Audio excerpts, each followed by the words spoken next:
ঠাম্মির কথায় পুরোহিতের সামনেই রোশনাইকে সিঁদুর পরিয়ে দেবে আরণ্যক। সম্পূর্ণ জানতে ভিডিওটিতে একটি লাইক করে দেখতে থাকো।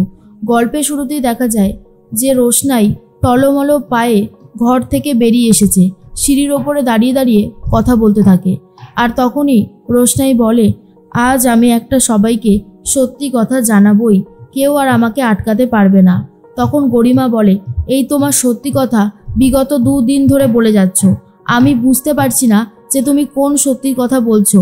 দেখো, এবার যদি তুমি সত্যি করে না বলেছো না, আমি তোমাকে ছাড়বো না। আমি তোমাকে কোনোভাবেই আর সহ্য করতে পারছি না। বলো, কি কথা তুমি লোকাতে চাইছো আমাদের থেকে, বলো বলছি। রোশনাই তখন বলে, সত্যিটা হলো যে আমি বিবাহিত। আর এটা শোনার পরেই বাড়ির প্রত্যেকে চমকে যায়। বিশেষ করে গরিমা বলে, তুমি বিবাহিত? তাহলে এই কথাটা চেপে গেলে কেন? প্রথমেই কেন বললে না যে তুমি বিবাহিত? কি হলো, চুপ করে আছো কেন? উত্তর দাও। ও, তার মানে তোমার ব্যাগের থেকে যে শাড়ি আর সিঁদুরের কৌটো পাওয়া গিয়েছিল, তাহলে সেটা তোমার বিয়েরই ছিল। দেখলে দেখলে তোমরা সবাই কিভাবে ও মিথ্যে কথা বলেছে। জাহ্নবী তখন বলে, সেই তো, আমরা ভাবতেই পারছি না যে রোশনাই এত বড় একজন মিথ্যেবাদী মেয়ে। কি করে বলতে পারলে? হ্যাঁ, যেই বাড়িতে তুমি আশ্রয় নিয়েছো, যেই বাড়িতে তুমি আছো, সেই বাড়ির মানুষগুলোকে এইভাবে ঠকাতে গায়ে বাঁধলো না? আরণ্যক তখন বলে, আচ্ছা ঠিক আছে, তোমরা সবাই মিলে ওকে এত কথা শুনিও না, ওর তো শরীরটা ভালো না, ওকে বিশ্রাম নিতে দাও। রোশনাই, তুমি ঘরে যাও, ঘরে গিয়ে বিশ্রাম নাও। তখন গরিমা বলে, আরণ্যক, তুমি একটু বেশি বাড়াবাড়ি করে ফেলছো না? মানে তোমার এই বাড়াবাড়িগুলো না মেনে নেওয়া যাচ্ছে না, একটু বেশি বাড়াবাড়ি বলে মনে হচ্ছে। আর তখনই আরণ্যক বলে, আমার কোনো ভুল আছে বলে তো মনে হয় না, মানুষটা অসুস্থ, যদি কিছু একটা হয়ে যায় তখন কি হবে? এর মধ্যেই বাদশার মা তখন বলে, শোনো বাদশা, দিন দিন না তোমার এই বদলানোটা আমি আর মেনে নিতে পারছি না। তোমার এত দয়া কেন অন্যের প্রতি? হ্যাঁ, ও তো এই বাড়িতে আছে, থাকছে, খাচ্ছে, তাহলে অসুবিধাটার কি হয়েছে? সবই তো ঠিক আছে, আর জ্বর তো মানুষ মাত্রই হয়, এত বাড়াবাড়ি করার মতন কিছু হয়নি। আরণ্যক তখন বলে, মা আমি বাড়াবাড়ি করছি না, ওর গায়ে হাত দিয়ে দেখলে বুঝতে পারতে ওর ঠিক জ্বর কতটা, 104-5 জ্বর। বুঝতে পারছে একটা মানুষ এই জ্বর হলে বাঁচার চান্স একদমই থাকে না। এর মধ্যেই তখন গরিমা বলে, আমি ওকে নিয়ে যাচ্ছি, কিন্তু আরণ্যক কোনোভাবেই নিয়ে যেতে দেয় না। এদিকে রোশনাইকে চাপ দেওয়া হয়, কে তোমার বর, নাম কি, জিজ্ঞেস করছে সবাই। তখন রোশনাই বলে যে আমার বরের নাম আমি বলতে পারবো না। আর তখন বাদশার মা বলে, তাহলে তোমার বিয়েটা হলো কখন? আমি তো যতদূর শুনেছিলাম তোমার রাজেশ ভাইয়ের সাথে বিয়ে ঠিক হয়েছিল, সেদিন রাতেই তুমি ওখান থেকে পালিয়ে আসো। তারপর তো তোমার বাদশার সাথে দেখা হয়, আর বাদশা তোমাকে কলকাতায় নিয়ে চলে আসে। কি হলো, চুপ করে আছো কেন? এর মধ্যে কি ঘটেছিল? কে তোমার সিঁদুর পরিয়েছে? রোশনাই তখন বলে, আমার বস্তির লোকজনেরা আমাকে জোর করছিল আর বলছিল আমি যদি এই বিয়েটা না করি তাহলে আমাকে যেতে দেবে না, তাই বাধ্য হয়ে আমি বিয়েটা করেছিলাম। তখনই রোশনাইয়ের কথা শুনে গরিমা বলে, তুমি যে বিয়ে করেছো সেটা বুঝলাম, কাকে বিয়ে করেছো তুমি? তোমার হাজবেন্ডের নাম বলো, আমি তার সাথে কথা বলবো। তোমাকে সে কেন এই বাড়িতে ফেলে রেখেছে আমার জানাটা দরকার। কি হলো, চুপ করে থেকো না, বলো বলো বলো, তোমার হাজবেন্ডের নাম বলো। কিন্তু রোশনাই কোনোভাবেই বলতে পারে না, আর বলে, আমার পক্ষে বলা সম্ভব না। এর মধ্যে রোশনাইকে সবাই মিলে চাপ দিতে থাকলে রোশনাই মাথা ঘুরে ওপর থেকে গড়িয়ে গড়িয়ে একেবারে নিচে পড়ে যায়। সিঁড়ি থেকে গড়িয়ে পড়েছে, আর এটা দেখার পরে আরণ্যক রোশনাই রোশনাই বলে চিৎকার করে ওঠে আর বলে, রোশনাই কথা বলছো না কেন রোশনাই? তখন গরিমা বলে, সত্যি আমার আর ভালো লাগছে না। বিরক্তর একটা সীমা থাকে। এর মধ্যে রোশনাইকে কোলে করে ওপরে নিয়ে গিয়ে শুয়ে দেয়, আর গরিমা নিচে চুপ করে দাঁড়িয়ে আছে, আর ভাবে এতটা পরিবর্তন। আরণ্যকের এই পরিবর্তন তো আমি মেনে নিতে পারছি না, কি করে মেনে নেব আমি? এর মধ্যে আরণ্যক নিচে এসে বলে, গরিমা গরিমা আমার কথাটা একবার শোনো, আমি ডাক্তারকে ফোন করছি, ডাক্তার আসুক তারপর দেখছি। এরপরে ডক্টর ঘোষকে ফোন করে বলে, ডক্টর আঙ্কেল, আপনাকে এক্ষুনি আমাদের বাড়িতে আসতে হবে, একজন পেশেন্ট আছে, তাকে দেখতে হবে। ডক্টর ঘোষ তখন বলে, একটু দেরি হবে, আমি আসছি, বলেই ফোনটা কেটে দেয়। তখনই আরণ্যকের মা বলে, ওকে তো হসপিটালে নিয়ে গিয়ে ভর্তি করে দিলেই হয়, তাই না?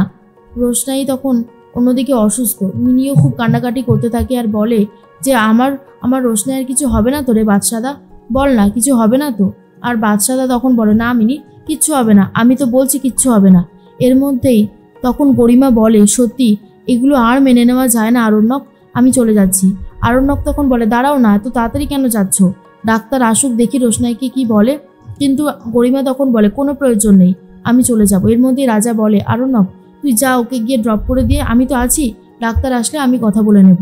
কিন্তু আরণ্যক তখন বলে, না রে, আমি ওর রেসপন্সিবিলিটি নিয়েছি, আর আমি এভাবে ওর দায়িত্ব ছেড়ে চলে যেতে পারি না। গরিমা নিজে নিজেই চলে যায়। আরণ্যক তখন বলে, গরিমা গেলেও আমার কিছু করার নেই, আমি বরং রোশনাইয়ের কাছে যাই। এর মধ্যে আরণ্যকের মা বলে, গরিমা আমার কথাটা শোনো, তোমার মায়ের সাথে আমি আজকেই কথা বলবো, যত তাড়াতাড়ি হয় বিয়ের একটা ডেট ঠিক করে দেবো, তারপরে তোমাদের বিয়ে হয়ে যাবে আর তুমি এই বাড়িতে চলে আসবে, ব্যাস, তাহলে তো আর কোনো সমস্যা নেই। কিন্তু গরিমা বুঝতে পারে বিয়ে হওয়াটা এতটাও সহজ ব্যাপার না। যেভাবে আরণ্যক সবকিছু শুরু করেছে তাতে খুব চাপের আছে।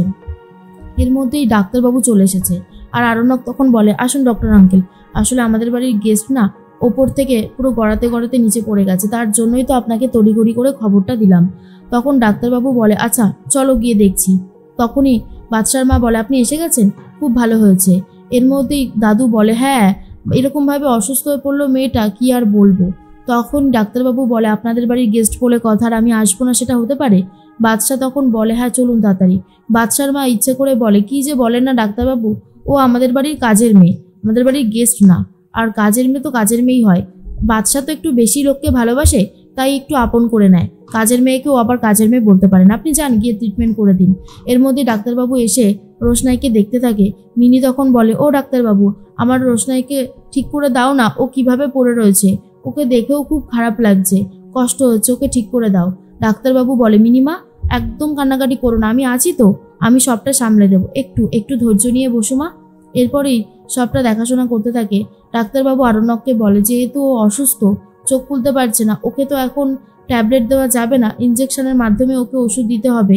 তবে এই ওষুধেও যদি ওর জ্ঞান না ফেরে তাহলে কিন্তু পেশেন্টের অবস্থা মুশকিল আছে, ওকে হসপিটালে ভর্তি করতে হতে পারে। শোনার পর আরণ্যক তো রীতিমতো চমকে গেছে। এরপর ইনজেকশনটা দিয়ে দেয় আর বলে, দেখা যাক এবারে কতক্ষণ সময় নেয়, যদি না জাগতে পারে তাহলে হসপিটালেই নিয়ে যেতে হবে। অন্যদিকে গরিমা বাড়ি যেতেই সুরঙ্গমা বলে, ব্যাস, আনতে পারলে না তো রোশনাইকে?